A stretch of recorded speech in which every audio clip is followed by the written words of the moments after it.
Welcome back students to my electronics class. तो आज हम सब पढ़ेंगे मोबाइल कम्युनिकेशन। पिछले लेक्चर्स में हमने सैटेलाइट कम्युनिकेशन को समझा था और आइए आज हम शुरुआत करते हैं मोबाइल कम्युनिकेशन की।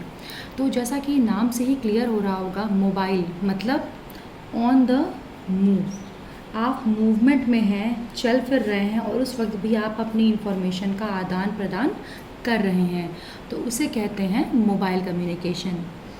वायरलेस कम्युनिकेशन का वह प्रोसेस जिसमें हमारे पास यह सुविधा होती है कि हम मूवमेंट करते हुए भी अपनी इंफॉर्मेशन को एक स्थान से दूसरे स्थान तक भेज सकते हैं, उसे कहते हैं मोबाइल कम्युनिकेशन।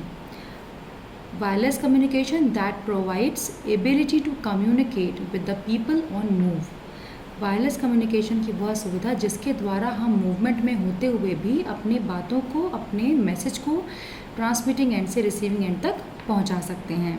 तो ये हमारा होता है मोबाइल कम्युनिकेशन। ठीक है, अब मोबाइल कम्युनिकेशन को समझने के लिए ज़रूरी है कि कुछ टर्म्स हैं उसके जिससे हमें समझना पड़ेगा। तो सबसे पहला टर्म है बेस स्टेशन। बेस स्टेशन देखिए, सिंपली एक टावर होता है। जैसे आप बाहर निकलते होंगे, आपको दिखता होगा टावर है, टावर पे आपके ट्रांसमिटिंग और रिसीविंग एंटीनास माउंट होते हैं। उसी को हम क्या कह देते हैं? Base station. जैसे कि हमारा ये एक सेल है, इस सेल में या तो हम इस सेंटर पे एक टावर को इंस्टॉल कर दें या तो इसके कोनों पे इंस्टॉल कर दें। हर एक सेल का अपना एक टावर होगा, उस पर ट्रांसमिटिंग एंटीना इंस्टॉल होगा और रिसीविंग एंटीना इंस्टॉल होगा, जो कि एट अ टाइम ट्रांसमिशन करेगा और रिसीविंग करेगा। इसे हम कहते हैं इस पर्टिकुलर एरिया का बेस स्टेशन। ठीक है, एक फिक्स्ड स्टेशन होता है, हर एक एरिया का अपना एक फिक्स्ड स्टेशन होता है जिसमें एक टावर होता है। टावर में हम ट्रांसमिटिंग और रिसीविंग एंटीनास को माउंट कर देते हैं, तो उसे हम क्या कहते हैं? Base station. ठीक है, अब आई बात कंट्रोल चैनल्स की। तो कंट्रोल चैनल क्या होता है? रेडियो चैनल जिसके द्वारा हम ट्रांसमिशन करते हैं, कॉल की रिक्वेस्ट करते हैं, कॉल को शुरुआत करने की कोशिश करते हैं और कॉल को इनिशिएट करते हैं। ठीक है, तो कंट्रोल चैनल्स क्या हैं? वो फ्रीक्वेंसीज, बेसिकली ये फ्रीक्वेंसीज होती हैं। अब ये आपका टावर है, कंट्रोल चैनल क्या है? फ्रीक्वेंसीज। जिन फ्रीक्वेंसी के माध्यम से हम बेस स्टेशन से मोबाइल तक बात करते हैं या मोबाइल से बेस स्टेशन तक बात करते हैं। ठीक है, कॉल को शुरुआत करनी हो, कॉल की रिक्वेस्ट करनी हो और कॉल का सेटअप करना हो, तो उसके लिए हम क्या यूज़ करते हैं? कंट्रोल चैनल्स, जिनके द्वारा हमारी प्रोसेसेस क्या होती हैं? गवर्न होती हैं। कंट्रोल चैनल्स में हमारा ये देखिए, एक अगर हमारा ये सेल है, इस पे हमारा ये टावर लगा है एक सेंटर पे, तो ट्रांसमिटिंग एंटीना होगा, रिसीविंग एंटीना होगा। ये आपका मोबाइल यूज़र है, ये मोबाइल हैंडसेट है आपका। ठीक है, तो जब भी इन दोनों के मध्य में कम्युनिकेशन की प्रक्रिया होगी तो उसे हम कहेंगे चैनल। जिस चैनल के द्वारा ये प्रक्रिया होती है उसे हम कहते हैं कंट्रोल चैनल्स। ठीक है, तो हमारा जो कंट्रोल चैनल होता है वो हमारा फॉरवर्ड होता है और रिवर्स होता है। ठीक, अगर हमारा बेस स्टेशन से मोबाइल तक इंफॉर्मेशन जाती है तो वो जाती है फॉरवर्ड चैनल के द्वारा, और जब भी मोबाइल स्टेशन से बेस स्टेशन पे रिक्वेस्ट जाती है तो वो होती है रिवर्स चैनल द्वारा। ठीक है, तो आपने क्या समझा? Base station. बेस स्टेशन आपका हर एक सेल का एक फिक्स स्टेशन होता है, जो कि क्या होता है? एक टावर होता है जिस पे हम ट्रांसमिटिंग और रिसीविंग एंटीना को माउंट करते हैं ताकि हमारा जो भी सब्सक्राइबर है वो अपनी इंफॉर्मेशन का आदान प्रदान कर पाए। कंट्रोल चैनल हमारे वो रेडियो चैनल्स हैं जिसके द्वारा हम कॉल की रिक्वेस्ट करते हैं, कॉल को इनिशिएट करते हैं, यहाँ पर जो कॉल को सेटअप करते हैं, मतलब स्टार्ट करते हैं। तो जब भी आपका बेस स्टेशन और मोबाइल के मध्य में कोई भी कम्युनिकेशन की प्रक्रिया होगी तो वो किसके द्वारा होगी? कंट्रोल चैनल के माध्यम से होगी। कंट्रोल चैनल दो प्रकार के होते हैं, एक होता है फॉरवर्ड, एक होता है रिवर्स। जब भी बेस स्टेशन मोबाइल को सिग्नल देता है तो वो होता है फॉरवर्ड चैनल, और जब भी मोबाइल हमारा बेस स्टेशन से रिक्वेस्ट करता है तो वो रिवर्स चैनल के द्वारा होती है। ठीक है, अब आइए समझते हैं कुछ कम्युनिकेशन सिस्टम्स को। तो सिंप्लेक्स सिस्टम हमारा वो सिस्टम होता है जिसमें एक मोड का कम्युनिकेशन केवल पॉसिबल है, जैसे कि कीबोर्ड, आप केवल इनपुट को दे सकते हो। ठीक है, हाफ ड्यूप्लेक्स जिसमें टू वे कम्युनिकेशन पॉसिबल है, परंतु एक बार में या तो आप सिर्फ ट्रांसमिटिंग मोड में रहोगे और या तो एक बार में आप सिर्फ रिसीविंग मोड में रहोगे। जैसे कि आपका वॉकी टॉकी, फिर एक कोई स्पेसिफिक वर्ड जैसे आपको ओवर ये बोलना होता है, उसके बाद ही आपका रिसीविंग या ट्रांसमिटिंग मोड चेंज होता है। तो सिंप्लेक्स कम्युनिकेशन हमारा वो सिस्टम हुआ जिसमें हमारा जो कम्युनिकेशन है वो वन वे होता है। केवल आप या तो इनपुट दे सकते हो या तो केवल आउटपुट ले सकते हो, जैसे कि आप कीबोर्ड के द्वारा केवल इनपुट देते हो। हाफ ड्यूप्लेक्स हमारा वो सिस्टम होता है जो कि टू वे कम्युनिकेशन होता है, ट्रांसमिटिंग भी हो सकता है, रिसीविंग भी हो सकता है, परंतु एक समय पे या तो वो ट्रांसमिट करेगी डिवाइस या तो वो रिसीव करेगी। जैसे कि आपका वॉकी टॉकी, जनरली आपने देखा होगा जो आपके पुलिस स्टेशंस में आपके जो एसआईज वगैरह के पास ये चीज़ होती है। नेक्स्ट आता है आपका full duplex system. Full duplex system क्या होता है, ये भी टू वे कम्युनिकेशन है, लेकिन अंतर क्या होता है हाफ ड्यूप्लेक्स से, इसमें आप ट्रांसमिटिंग और रिसीविंग एक इकट्ठे कर सकते हो, जैसे कि आपका मोबाइल फ़ोन, ठीक है, टेलीफोन। साइमल्टेनियस इसमें टू वे कम्युनिकेशन पॉसिबल है। हाफ ड्यूप्लेक्स में साइमल्टेनियसली पॉसिबल नहीं था, या तो आप एक बार में ट्रांसमिट करते थे या तो एक बार में रिसीव करते थे। टू वे तो था परंतु एक बार में एक ही मोड फॉलो होता था, परंतु अब फुल ड्यूप्लेक्स में टू वे कम्युनिकेशन तो है, ट्रांसमिटिंग भी होगी और रिसीविंग भी होगी, लेकिन एक साथ हम कर सकते हैं, जैसे कि आपका मोबाइल फ़ोन्स, ठीक है। नेक्स्ट टर्म है सब्सक्राइबर। सब्सक्राइबर क्या होता है, वह व्यक्ति या वो जो कि मोबाइल की फैसिलिटी को यूज़ करने के लिए चार्जेस को पे करता है। हम अगर मोबाइल यूज़ कर रहे हैं तो हम क्या हैं, एक सब्सक्राइबर हैं, क्योंकि हम उस फैसिलिटी को लेने के लिए, उस सुविधा को लेने के लिए कंपनीज को चार्जेस देते हैं। नेक्स्ट है आपका mobile switching centre. Mobile switching centre को हम MTSO भी कहते हैं। MTSO क्या होता है, मोबाइल टेलीफोन स्विचिंग ऑफिस, ठीक है। MSC आपकी एक तरह से आप कह लीजिए गवर्निंग अथॉरिटी है। जैसे कि मैं एज अ टीचर अपने स्टूडेंट्स को गवर्न करती हूँ, परंतु जो मेन गवर्निंग अथॉरिटी है वो हमारे कॉलेज के प्रिंसिपल होते हैं जो कि हमें गवर्न करते हैं। तो MSC का भी वही काम है, मोबाइल टेलीफोन स्विचिंग ऑफिस। जितनी भी आपकी कॉल की शुरुआत होती है, कॉल की रिक्वेस्ट की जाती है, कॉल का डिस्कनेक्शन होता है, कॉल्स का ट्रांसफ़र होता है, वो सारा किसके अंडर होता है, मोबाइल स्विचिंग सेंटर के अंदर। जब भी आपको लार्ज एरिया में कवरेज देना होता है अपने मोबाइल फ़ोन्स का, तो हम किससे गवर्न होते हैं, मोबाइल स्विचिंग सेंटर के द्वारा, जो कि हर एक एरिया में हो रही कॉल रिक्वेस्ट को गवर्न करेगा। अगर आपका एक सब्सक्राइबर एक एरिया से दूसरे एरिया में जा रहा है तो उसको देखेगा। कुल मिलाकर जो आपकी मोस्ट इम्पॉर्टेंट और मेन गवर्निंग अथॉरिटी होती है वो होती है मोबाइल स्विचिंग सेंटर, जो कि कॉल इनिशिएशन मतलब कॉल के शुरुआत होने से लेकर कॉल के डिस्कनेक्ट होने तक, कॉल के कटने तक सारी चीज़ों पर नज़र रखती है। ट्रांसीवर आपकी एक ऐसी डिवाइस है जो कि एट अ टाइम ट्रांसमिटिंग और रिसीविंग दोनों का काम करती है, ठीक है। ट्रांसमीटर और रिसीवर से मिलकर ये वर्ड बना है, ट्रांसमीटर का ट्रांस, रिसीवर का सीवर। वह डिवाइस जो कि एट अ साइमल्टेनियसली ट्रांसमिटिंग और रिसीविंग का काम करती है उसे हम कहते हैं ट्रांसीवर, ठीक है। अब आपका जो मोस्ट इम्पॉर्टेंट टर्म है मोबाइल कम्युनिकेशन का वो है हैंड ऑफ। देखिए,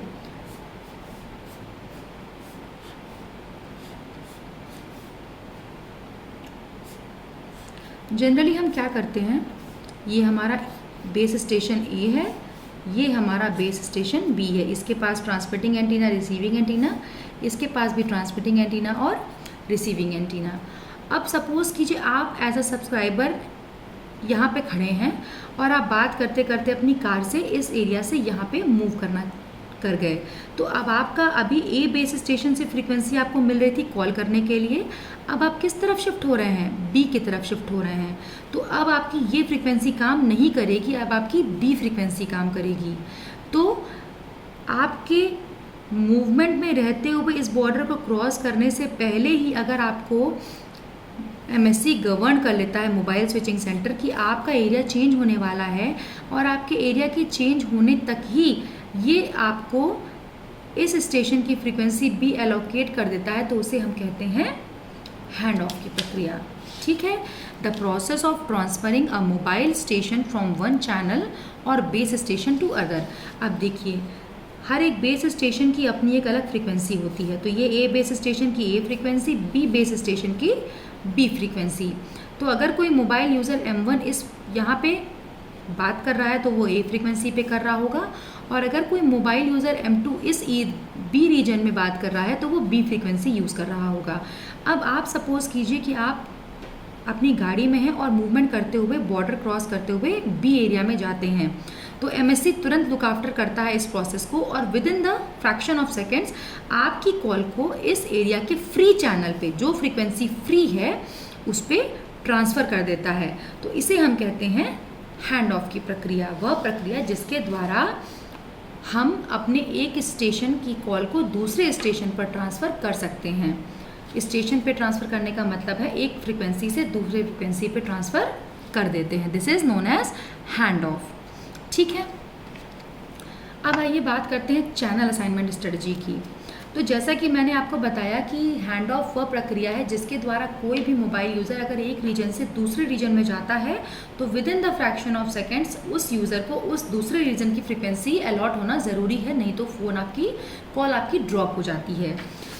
आपके पास ये अगर आपका क्षेत्र है, एक ध्यान से समझ लीजिए इसको एक बार, ये है बेस स्टेशन ए जिसमें ए फ्रीक्वेंसी है, ये है बेस स्टेशन बी जहाँ पे बी फ्रीक्वेंसी है। अगर यहाँ कोई मोबाइल यूज़र M है, M1, तो वो ए फ्रीक्वेंसी को यूज़ कर रहा है, और अगर इस बी एरिया में कोई मोबाइल यूज़र है M2 तो वो बी फ्रीक्वेंसी को यूज़ कर रहा है। अब अगर ये मोबाइल यूज़र इस रीजन बात करते करते अपनी गाड़ी से चलता है और इस रीजन को क्रॉस करते हुए बी में एंट्री करता है, तो MSC क्या करता है, इस पूरे प्रोसेस को गवर्न करता है और तुरंत ही within the fraction of seconds आपको इस बी फ्रीक्वेंसी कि कोई खाली चैनल को एलोकेट कर देता है। अगर विद इन द टाइम ये प्रक्रिया हो जाती है तो कॉल ड्रॉप नहीं होती, और नहीं तो अगर MSC की ये काम करने में देरी होती है तो आपकी जनरली आप देखिए जब भी आप बस वगैरह में ट्रैवल करते हो तो आपकी कॉल ड्रॉप होना शुरू होती है। क्यों? क्योंकि आप परमानेंट मूवमेंट में होते हो और एक एरिया के टावर से दूसरे एरिया के टावर में जाते हो तो फ्रीक्वेंसी चेंज होती है। तो with in the fraction of seconds अगर फ्रीक्वेंसी चेंज हो जाती है तो आपकी कॉल ड्रॉप नहीं होती। लेकिन अगर इस प्रक्रिया में टाइम लगता है और आप इस रीजन में एंटर कर चुके होते हो तो आपकी कॉल ड्रॉप हो जाती है। तो अब आइए पढ़ते हैं चैनल असाइनमेंट स्ट्रेटजी। ये तब काम आती है जब हैंड ऑफ की प्रक्रिया होती है। जब भी आपका मोबाइल एक क्षेत्र से दूसरे क्षेत्र में जाता है, एक फ्रीक्वेंसी से दूसरे फ्रीक्वेंसी पे ट्रांसफ़र होता है, तो हम दो प्रकार से अपने चैनल को देते हैं। जैसा कि मैंने आपको बताया, अगर आप M1 मोबाइल यूज़र हैं और आप ए फ्रीक्वेंसी यूज़ कर रहे हैं और अगर आप बी एरिया की फ्रीक्वेंसी में जाते हैं तो आपकी कॉल को ट्रांसफ़र किया जाएगा बी फ्रीक्वेंसी पे।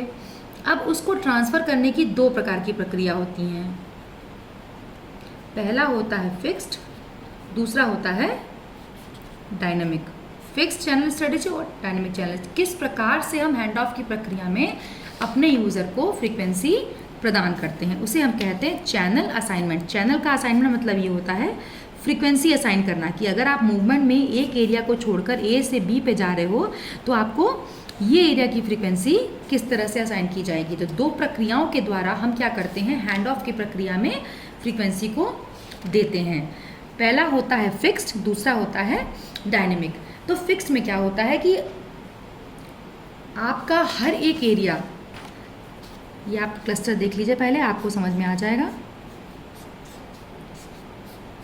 ये हेक्सागोनल जो आपके सेल्स हैं, ये उनकी डिज़ाइनिंग है, क्योंकि हम जनरली जब भी एरिया कोई लेते हैं तो हेक्सागोनल लेके चलते हैं। यहाँ पे क्या होता है, यहाँ पर हर एक सेल को एक प्री डिटरमिन्ड हम चैनल दे देते हैं कि आपकी फ्रीक्वेंसी ए है, आपको इसी फ्रीक्वेंसी पे काम करना है, आपकी फ्रीक्वेंसी बी है, आपको इसी फ्रीक्वेंसी पे काम करना है। जब भी इस एरिया में कोई भी कॉल रिक्वेस्ट होगी तो उसको ए फ्रीक्वेंसी एलोकेट कर दी जाएगी। ठीक है, जो भी इसमें सिग्नल या फ्रीक्वेंसी खाली होगी वो आपको, अगर आप यूज़र हैं तो आपको एलोकेट कर दी जाएगी। अब अगर सपोज़ कीजिए कि आपकी सारे चैनल्स इसमें ऑक्यूपाइड हैं तो कॉल ब्लॉक हो जाएगी और आपको सर्विस नहीं मिलेगी, क्योंकि आपके पास अगर ए एरिया में ए फ्रिक्वेंसी इस्तेमाल हो रही है और आप इसी एरिया में हो और इस एरिया की सारी फ्रिक्वेंसीज़ क्या हैं, यूज्ड हैं, कोई भी खाली नहीं है, तो आपकी कॉल ड्रॉप हो जाएगी और आपको सर्विस नहीं मिलेगी। तब हम क्या करते हैं, बोरोइंग स्ट्रेटजी करते हैं। बोरो मतलब उधार लेना। बोरोइंग स्ट्रेटजी में क्या करते हैं, हम बगल के नेबरिंग सेल से या तो ये ले लें या तो ये ले लें, जिस सेल में फ्रीक्वेंसी खाली होगी उस सेल से फ्रीक्वेंसी को उधार लेते हैं और उस फ्रीक्वेंसी पे कॉल को दिया जाता है। और इस पूरे प्रोसेस को कौन गवर्न करता है, एमएससी, मोबाइल स्विचिंग सेंटर आपका इस पूरे प्रक्रिया को गवर्न करता है। और ये देखता है कि कहीं अगर हमने इस एरिया की फ्रीक्वेंसी दे दी है ए वाले को, तो इस एरिया की कोई भी कॉल डिस्टर्ब ना हो। ठीक है, फिर बता देती हूँ आपको।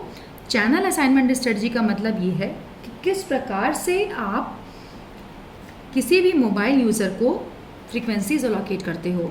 तो अगर आपके पास ये ए स्टेशन है, बी स्टेशन है, सी स्टेशन है, ए स्टेशन पे ए फ्रीक्वेंसी, बी स्टेशन पे बी फ्रीक्वेंसी और सी स्टेशन पे सी फ्रीक्वेंसी, तो फिक्स्ड स्ट्रेटजी में क्या होता है कि हर एक स्टेशन की अपनी एक प्री डिटरमिन्ड, पहले से ही जांची परखी गई फ्रीक्वेंसी दे दी जाती है। अब अगर कोई मोबाइल यूज़र एम है जो इस एरिया में बात करना चाहता हो, परंतु किसी कारणवश अगर इस एरिया की एक भी फ्रीक्वेंसी फ्री नहीं होती है, अगर फ्री होती है तो मिल जाएगी और कॉल स्टार्ट हो जाएगी, परंतु अगर ए एरिया में कोई भी फ्रीक्वेंसी फ्री नहीं होती तो फिर हम क्या करते हैं, बोरोइंग स्ट्रेटजी करते हैं, उधार लेने की स्ट्रेटजी करते हैं। बोरो मतलब उधार लेना। बोरोइंग स्ट्रेटजी करते हैं जिसके द्वारा बी स्टेशन से या उसके बगल के सी स्टेशन से, जो भी आपका स्टेशन फ्री हो, वहाँ से आपको एक फ्रीक्वेंसी को उधार दिया जाएगा। फिर उस उधार की फ्रीक्वेंसी पे आपकी कॉल रिक्वेस्ट की जाएगी और आप बात कर सकते हो। इन सारी प्रक्रिया को एमएससी गवर्न करता है, देखता रहता है और ये ध्यान देता रहता है कि कहीं बी एरिया से उधार लेने पर इस एरिया की कोई भी सब्सक्राइबर को कोई दिक्कत ना आने पाए। ठीक है, तो ये तो हो गई आपकी फिक्स स्ट्रेटजी, जहाँ पे आपने हर एक स्टेशन को अपना एक फिक्स फ्रीक्वेंसी को दे दिया और उसी पे कॉल रिक्वेस्ट कराना शुरू किया। दूसरा होता है आपका डायनेमिक, नाम से ही क्लियर है, फ्लेक्सिबल, जो कि किसी भी बंधन में ना हो, फ्लेक्सिबल हो। यहाँ पे हम पहले से किसी भी एरिया को फ्रीक्वेंसी अलोकेट नहीं करते हैं। हर टाइम जब कॉल की रिक्वेस्ट आती है तो जो भी बेस स्टेशन होता है एमएससी से तुरंत मांग करता है और एमएससी उसको फ्रीक्वेंसी एलोकेट कर देता है। ठीक है, तो चैनल असाइनमेंट में हम किस प्रकार से अपने मोबाइल फ़ोन्स को फ्रीक्वेंसी एलोकेट करते हैं उसकी बात कर रहे हैं। तो दो प्रकार से कर सकते हैं, फिक्स्ड, जहाँ पे आपके हर एक स्टेशन को पहले से ही फ्रीक्वेंसी ए बी सी दे दी गई हो, या तो डायनामिक, जहाँ पे हर एक बेस स्टेशन को कोई भी फ्रीक्वेंसी ना दी गई हो। हर टाइम जब कॉल की रिक्वेस्ट आए, आपका उस समय पे आपका ये बेस स्टेशन एमएससी से कांटेक्ट करे और आपको एक फ्रीक्वेंसी मिल जाए जिस पे आप अपनी कॉल को करा सकते हो। ठीक है, तो ये है आपकी दो चैनल असाइनमेंट स्ट्रेटजी जिसके द्वारा हम अपने यूज़र्स को फ्रीक्वेंसीज अलॉट करते हैं। या तो फिक्स्ड, जहाँ पे पहले से ही फ्रीक्वेंसी दी गई हो उसमें आप लीजिए, नहीं है तो दूसरे सेल से बोरो करिए। बोरो करते वक्त एमएससी ये देखता है कि जिससे आप उधार ले रहे हो उसकी कॉल्स डिस्टर्ब ना हो। या तो डायनामिक, जहाँ पे पहले से ही कोई अलॉटमेंट नहीं होता फ्रीक्वेंसी का, जब भी कॉल की रिक्वेस्ट आती है बेस स्टेशन एमएससी को रिक्वेस्ट करता है कि हमारे यहाँ कॉल की रिक्वेस्ट आई है, फिर एमएससी उसको फ्रीक्वेंसी अलोकेट कर देता है। ठीक है, ये तो आपके बेसिक टर्म्स थे जो कि आपको जानना ज़रूरी था कि ये सब चीज़ें होती क्या हैं। अब आइए हम शुरुआत करते हैं बेसिक से, सेलुलर कंसेप्ट से। ठीक है, अगर हम बड़े से एरिया को गवर्न कर रहे थे और उसमें हम अपनी कवरेज दे रहे थे मोबाइल स्टेशंस की, कोई भी कंपनी सपोज कीजिए आपकी एयरटेल है, वो अपना कवरेज दे रही है, तो एक बड़े से एरिया को गवर्न करने के लिए क्या चाहिए था, हमें हाई पावर ट्रांसमीटर की आवश्यकता पड़ रही थी कि हमारा ट्रांसमिटिंग अच्छा हो। ठीक है, तो खर्चा बहुत बढ़ रहा था हमारा और अपैरेटस भी बढ़ रहे थे। तो हमने क्या किया, एक बड़े से एरिया को छोटे छोटे हिस्सों में डिवाइड कर दिया। अब इससे हमारा क्या फ़ायदा हुआ, जो हाई पावर ट्रांसमीटर की हमें आवश्यकता पड़ रही थी वो ख़त्म हो गई। हमने बड़े से एरिया को छोटे छोटे एरिया ए, एरिया बी में डिवाइड करना शुरू कर दिया। तो इससे क्या हुआ, बड़े बड़े हाई पावर ट्रांसमीटर की आवश्यकता कम होने लगी, हर एक एरिया को हमने अपना एक ट्रांसमीटर और एक रिसीवर एंटीना दे दिया, एक बेस स्टेशन देना शुरू कर दिया। तो उससे हमारा लो पावर ट्रांसमीटर्स में भी काम हो रहा था और हमारा सारा एरिया इक्वली कवर हो रहा था और इक्वल कवरेज हमें प्राप्त हो रही थी। साथ ही साथ नेबरिंग सेल्स को हम क्या करते थे, अलग फ्रीक्वेंसी एलोकेट करते थे। जैसे कि आपको पता होगा कि हम हेक्सागन लेके चलते हैं, वो मैं बता दूंगी कि हेक्सागन लेने का फ़ायदा क्या होता है हमें। हम शेप कोई भी ले सकते हैं परंतु हेक्सागन से हमें फ़ायदा होता है। देखिए ए बी सी डी, हम नेबरिंग सेल्स को सेम फ्रीक्वेंसी एलोकेट नहीं करते। क्यों? इसलिए ताकि इंटरफेरेंस की प्रक्रिया ना हो पाए। अगर ये भी सेल एक ही फ्रीक्वेंसी पे काम करेगा, ये भी सेल एक ही फ्रीक्वेंसी पे काम करेगा, तो हमें यही नहीं पता चलेगा कि कॉल किस एरिया से आ रही है। और अगर कोई इनिशिएशन एट अ टाइम दोनों में साथ होती है तो इंटरफेरेंस की प्रक्रिया शुरू हो जाएगी, सिग्नल्स एक दूसरे में ओवरलैप करेंगे या इंटरफेयर करेंगे। ठीक है, तो हम अपने बड़े एरिया को छोटे एरिया में तोड़ते हैं ताकि हाई पावर ट्रांसमीटर की आवश्यकता कम हो जाए, लो पावर ट्रांसमीटर से काम चल जाए। लेकिन इसको बड़े एरिया को छोटे एरियाज़ में डिवाइड करते वक्त हमें इस बात का ध्यान रखना होता है कि हमारी बगल के एरियाज़ में फ्रीक्वेंसी सेम ना हो। अब जैसे देखिए A B C D E, अब यहाँ पे हम ए को दे सकते हैं। ये देखिए नेबरिंग सेल नहीं है इसका, तो ये फ्रीक्वेंसी हमने यूज़ फिर से कर ली। ठीक है।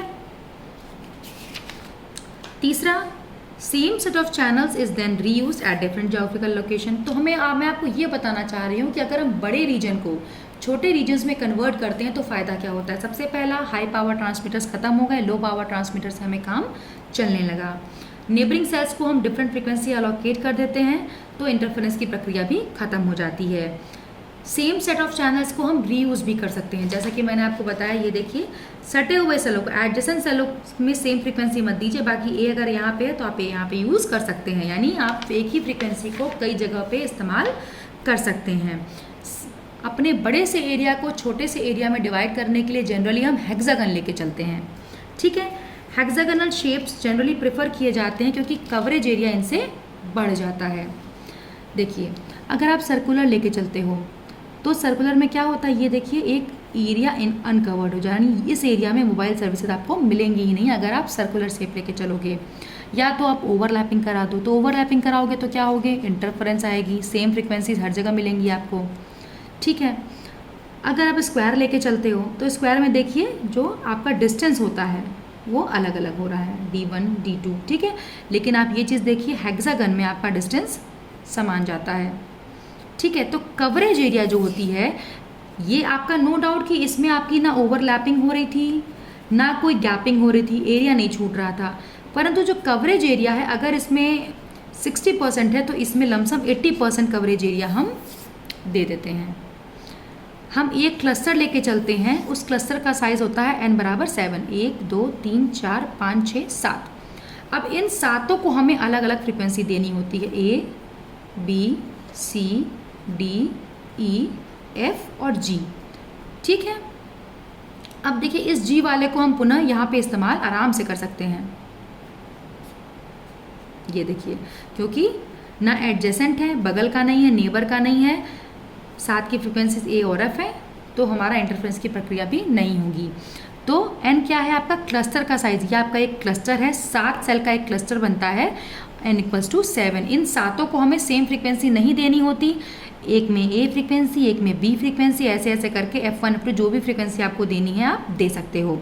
तो आपको ये समझ में आ गया होगा कि कोई भी एरिया हम लेकर क्यों नहीं चलते। अगर हम सर्कुलर एरिया लेके चलते हैं तो या तो आपका एक रीजन छूट जाता है जिसमें सर्विस नहीं दे पाएंगे आप, या तो ओवरलैपिंग होती है जिसके द्वारा इंटरफेरेंस होता है। ठीक है, स्क्वायर में ओवरलैपिंग नहीं होती, गैपिंग भी नहीं आती, परंतु कवरेज एरिया जो होता है वो केवल 60% होता है, क्योंकि आपका जो सेंटर से डिस्टेंस होती है हर एक सेल की वो डिफरेंस हो जाती है, यहाँ D1 यहाँ D2, जबकि आपका हेक्सागन में ऐसा केस नहीं होता। हेक्सागन में एक क्लस्टर बराबर होता है n = 7, n होता है क्लस्टर का साइज। इन सातों को हम अलग अलग फ्रीक्वेंसी देते हैं और फिर इन्हीं फ्रीक्वेंसी का हम रीयूज़ कर लेते हैं आगे चलते हुए। ठीक है, तो फ्रीक्वेंसी रीयूज़ क्या हुई, हम जहाँ पर सेम फ्रीक्वेंसी का सेम चैनल का इस्तेमाल दोबारा कर सकते हैं नेबरिंग सेल्स को छोड़कर। ठीक है, जैसा कि आपको उसमें दिख रहा होगा, आपने क्लस्टर साइज बना लिया था, ये देखिए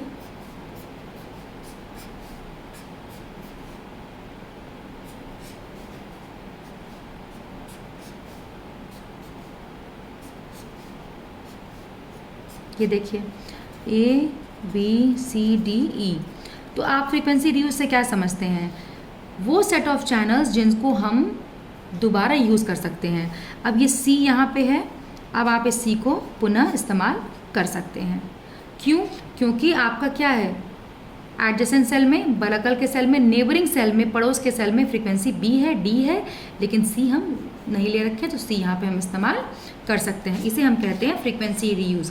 using same radio frequency within a given area that are separated by considerable distance with minimal interference. ठीक है, तो सेलुलर कंसेप्ट जो आपका होता है वो ये है कि जनरली आप अपने मोबाइल कम्युनिकेशन की प्रक्रिया को कराने के लिए हेक्सागन सेल्स को प्रेफर करते हो। क्यों?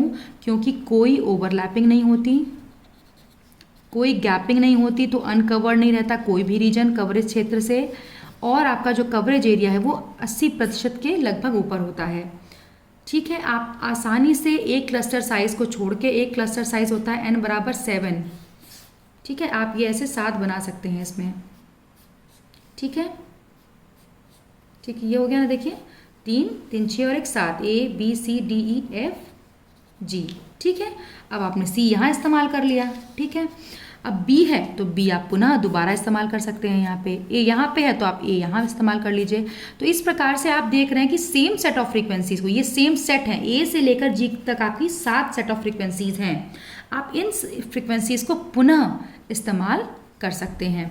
तो इसे हम कहते हैं फ्रीक्वेंसी का रीयूज करना, कि अपने हेक्सागन एरिया को हेक्सागनल शेप में डिवाइड कर देना और उन्हीं सेट ऑफ फ्रीक्वेंसीज को पुनः इस्तेमाल करके मोबाइल कम्युनिकेशन की प्रक्रिया को आगे बढ़ाना। तो आई होप सो स्टूडेंट्स, आपको आज का ये लेक्चर समझ में आया होगा। मैंने ज़्यादा डीप में नहीं बताया है, थोड़ा थोड़ा बेसिक्स बताया है कि मोबाइल कम्युनिकेशन में सबसे इंपॉर्टेंट चीज़ जो होती है वो ये होती है कि आपका जो शेप होता है, आप बड़े से कवरेज एरिया को छोटे छोटे कवरेज एरियाज में डिवाइड करते हो, हर एक एरिया को अपना एक बेस स्टेशन देते हो, मतलब एक फिक्स टावर देते हो, उसमें ट्रांसमिटिंग और रिसीविंग एंटीनाज होता है। हम उस स्टेशन को, बेस स्टेशन को, उस टावर को या तो सेंटर में कर सकते हैं अपने सेल के, या तो कोनों पे कर सकते हैं। हेक्सागोनल शेप से हमारा कवरेज एरिया मैक्सिमम मिलता है, कोई भी ओवरलैपिंग नहीं होती, यानी इंटरफेरेंस की प्रक्रिया नहीं होती, अनकवर्ड कोई रीजन नहीं छूटता।